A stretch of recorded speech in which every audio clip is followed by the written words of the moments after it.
Good morning student. Last class में मैंने आपको एक्सरसाइज 2 के फर्स्ट और सेकंड क्वेश्चन के पार्ट बताए थे। आज मैं आपको थर्ड का सेकंड पार्ट बता रही हूँ, थर्ड का थर्ड पार्ट बता रही हूँ, जिसमें आपको लिमिट्स निकालनी है। जैसे triple integral l x plus m y plus n z d x d y d z over the sphere x square plus y square plus z square equal to 1। तो reason आपका क्या है, इस sphere पे निकालना है। तो x y z where x square y square z square is less than equal to 1। तो स्टूडेंट ध्यान रखना, जब भी आपको इस टाइप का दे रखा हो तो लिमिट माइनस से प्लस जाएगी। तो वो आप कैसे निकालोगे, पहले जेड को इधर रहने दो, बाकी सारी टर्म को उधर ले जाओ। तो वो आपका z square less than equal to 1 minus x square minus y square. Z square जब लेस देन होता है तो mod z less than equal to under root 1 minus x square minus y square. जब मॉड जेड की value किसी से less होती है तो इसका मतलब जेड की वैल्यू नेगेटिव से पॉजिटिव होती है। तो ये जेड की वैल्यू आ गई।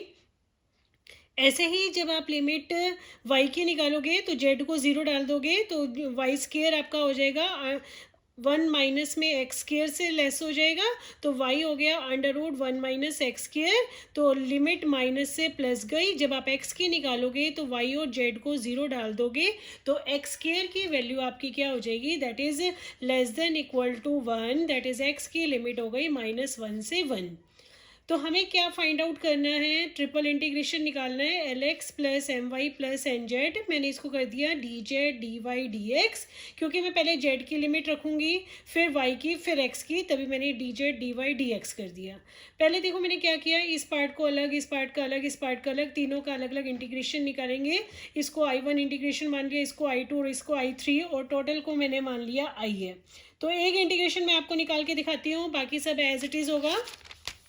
हम क्या करेंगे, I3 निकाल के दिखा रही हूँ। I3 में तीनों लिमिट्स डाल दी और यहाँ पे n z d x d y d z है, पहले जेड की है तो इसको चेंज कर दिया डी जेड में। अब आपको पता है जब आप जेड की जगह माइनस जेड पुट करोगे तो student f of j minus z आपका माइनस एफ जेड बन जाता है। That is the odd function. Odd function का इंटीग्रेशन ज़ीरो होता है, तो हम डायरेक्ट इसका इंटीग्रेशन ज़ीरो लिख देते हैं। तो इसका इंटीग्रेशन ज़ीरो, तो ज़ीरो का वाई के रिस्पेक्ट में करोगे तो ज़ीरो, एक्स के रिस्पेक्ट में करोगे तो ज़ीरो। तो आपके पास I3 ज़ीरो आ गया। सिमिलरली I2 भी ज़ीरो, I1 भी ज़ीरो। I आपका क्या है, I1 plus I2 plus I3 है, तो zero plus zero plus zero, तो आपके पास वैल्यू क्या हो गई, ज़ीरो।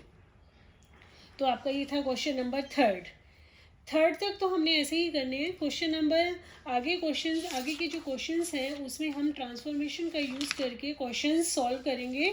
ट्रांसफॉर्मेशन, 3 टाइप के ट्रांसफॉर्मेशन हम इसमें कर सकते हैं। Transformation, substitution. देखो स्टूडेंट्स, हम क्या क्या सब्सटीट्यूशन करेंगे, क्या क्या फॉर्मूले मैं आपको बुक में से ही बता रही हूँ। बुक के पेज नंबर 21 पे है। जब एक्स वाई जेड को आपने यू वी डब्ल्यू में चेंज करना हो तो आप क्या सब्सटीट्यूट करोगे, एक्स को φ1 यू वी डब्ल्यू लोगे, वाई को φ2 यू वी डब्ल्यू लोगे, जेड को φ3 यू वी डब्ल्यू लोगे। तो d x d y d z आपका रिप्लेस हो जाएगा mod z d u d v d डब्ल्यू में। तो जेड क्या होगा, एक्स के रिस्पेक्ट में डेरिवेटिव यू, एक्स का derivative with respect to u, partial derivative. पहली लाइन में आपके एक्स के partial derivative with respect to u v डब्ल्यू आएंगे। सेकेंड रो में वाई के partial with respect to u v डब्ल्यू आएंगे। थर्ड रो में जेड के डेरिवेटिव यू वी डब्ल्यू आएंगे। इस पे बेस हमारा कोई भी क्वेश्चन नहीं है, मोस्टली कोई भी क्वेश्चन नहीं है। एक आधा क्वेश्चन हो सकता है, जहाँ तक मैंने देखा कि कोई क्वेश्चन नहीं है तो आप इसको स्किप भी कर सकते हो। अब कुछ क्वेश्चंस ऐसे होंगे जिसमें आपको जेड की लिमिट दे रखी होगी बट एक्स वाई की लिमिट नहीं होगी, तब हम उसको चेंज करेंगे सिलेंड्रिकल कोऑर्डिनेट्स में। मतलब हम किस में चेंज करते हैं, एक्स वाई जेड को आर थीटा जेड में चेंज कर रहे हैं। मतलब जेड आपका एज इट इज़ जेड है कि जेड की लिमिट ऑलरेडी आपको दे रखी है, तब हम उसमें ये अप्लाई करेंगे। आपने क्या करना है, ये सब कुछ याद रखना है। X equal to r cos theta, y equal to r sine theta, z को जेड डालना है। जे क्या होगा, पहला एक डिटर्मिनेंट होता है, एक डिटर्मिनेंट जिसमें एक्स का पार्शियल डेरिवेटिव आर के रिस्पेक्ट में थीटा के जेड के, सेकेंड रो में वाई का पार्शियल आर के थीटा के जेड में, और थर्ड जेड का पार्शियल आर के थीटा के जेड में।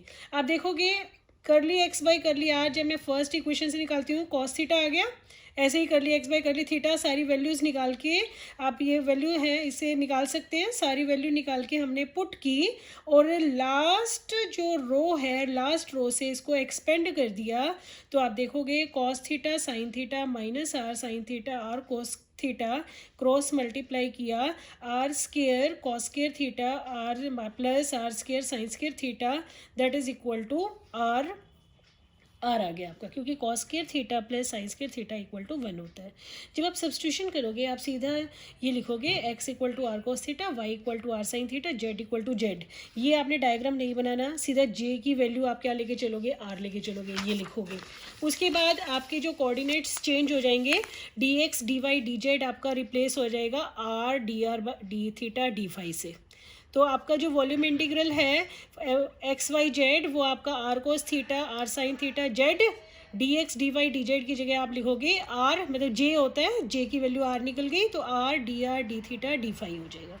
ठीक है स्टूडेंट्स, ध्यान रखना आप ये कब लगाओगे, जब आपको x square plus y square में कोई इक्वेशन और जेड की लिमिट्स दे रखी होंगी तब आप ये अप्लाई करोगे। आप लिमिट्स कैसे निकालोगे, लिमिट्स हमने पहले भी निकाली हुई है।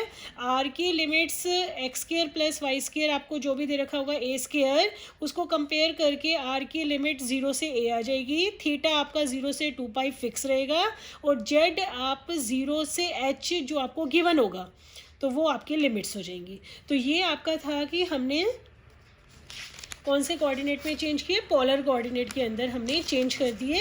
तो ये आपने तब अप्लाई करना है स्टूडेंट्स जब आपको x और y में कोई इक्वेशन और z की लिमिट्स आपको दे रखी हो, तब आप ये ट्रांसफॉर्मेशन अप्लाई कर सकते हो। अब कुछ क्वेश्चंस में क्या होगा कि आपको z की भी लिमिट्स नहीं दे रखी होंगी, तो अब हम उसको स्फेरिकल कोऑर्डिनेट में कन्वर्ट करेंगे, that is x y z को आर थीटा फाई के अंदर कन्वर्ट करेंगे। तो आपने उसमें क्या करना है, सब्स्टिट्यूशन में देखो क्या क्या याद रखना है, मैं सीधा सब्स्टिट्यूशन बता देती हूँ। एक्स की वैल्यू आप याद रखोगे r sine theta cos phi, y की वैल्यू आप याद रखोगे r sine theta sine phi, z की वैल्यू आप याद रखोगे that is r cos theta. ठीक है, ऐसे ही जे निकालोगे, जे वही डिटर्मिनेंट बनता है तो आपको निकाल के नहीं दिखाना, आप यहाँ से देख सकते हो जे की वैल्यू आपकी क्या होगी, आर स्केयर साइन थीटा, आप इसको लर्न रखोगे। तो आपने d x d y d z को रिप्लेस करना है, J d r d theta d phi में रिप्लेस करते हैं, जे की जगह आपके पास हो गया आर स्केयर साइन थीटा, तो आप ये रिप्लेस कर दोगे। लिमिट्स कहाँ से कहाँ तक होंगी, लिमिट स्टूडेंट आप ध्यान रखोगे, इस फर्स्ट रिमार्क पे आती हूँ। अगर आपको रीजन दे रखा है x square plus y square plus z square equal to a square, r आपका 0 से ए होगा, थीटा आपका 0 से पाई होगा, फाई आपका 0 से 2 पाई होगा। अगर आपको ये दे रखा है कि region of integration positive octant में है, ऑक्टेंट का मतलब क्या होता है, जैसे हम क्वाड्रेंट लेके चलते हैं, क्वाड्रेंट वैसे ही 3D के अंदर ऑक्टेंट होता है, ऑक्टेंट में पॉजिटिव क्वांटिटी आती है तो उसके अंदर आप क्या करोगे, थीटा और फाई की लिमिट 0 से पाई बाय 2 ले लोगे, जब अगर आपको दे रखा हो कि पॉजिटिव ऑक्टेंट में है। तो ये आपने ट्रांसफॉर्मेशन का यूज़ करके क्वेश्चन सॉल्व करने हैं। तो हम अब उस टाइप के क्वेश्चंस को कैसे सॉल्व करेंगे वो देखते हैं। तो मैं लेती हूँ एक्सरसाइज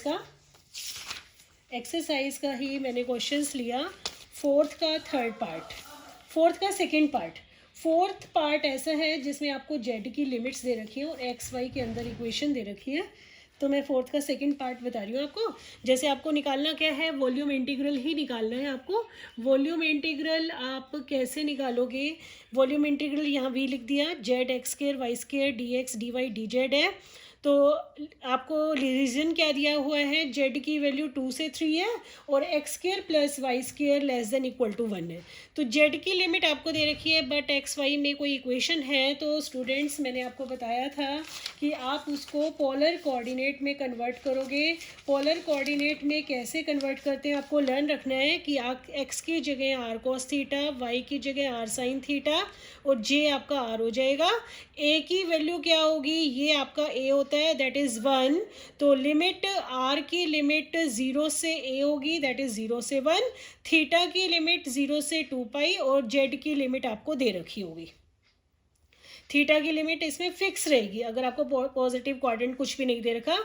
आर की लिमिट कैसे निकालोगे, जो आपको ये क्वांटिटी दे रखी है इसी क्वांटिटी को लेके चलोगे 0 से 1। तो ये तीनों लिमिट आपकी निकल आएंगी। तो हम चेंज कर देते हैं। हम वॉल्यूम v को हमने v डैश के अंदर चेंज कर दिया, जिसमें x r थीटा z में है। r की लिमिट 0 से 1, थीटा की 0 से 2 पाई, z की 0 से 3 पाई। तो लिमिट्स मैंने लगा दी। तो देखो आप, z की जगह z रख दिया, x स्क्वायर की वैल्यू डाल दी, y स्क्वायर की वैल्यू डाली, तो वो r स्क्वायर हो जाएगा। dx dy dz आपने किस में चेंज करना होता है? तो स्टूडेंट्स ध्यान रखोगे, dx dy dz आप j mod j dr d theta और dz के अंदर चेंज करोगे। तो ये चेंज कर दिया, j की वैल्यू डाल दी, j r है तो r क्यूब हो गया, z r cube dr d theta dz। तो आर क्यूब का फर्स्ट इंटीग्रेशन करते हैं, आर के रिस्पेक्ट में है, तो आर की पावर 4/4, ये आपका क्या हो गया?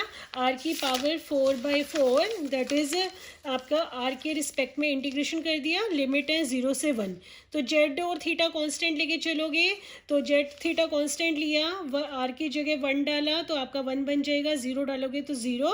तो z/4 D theta D Z.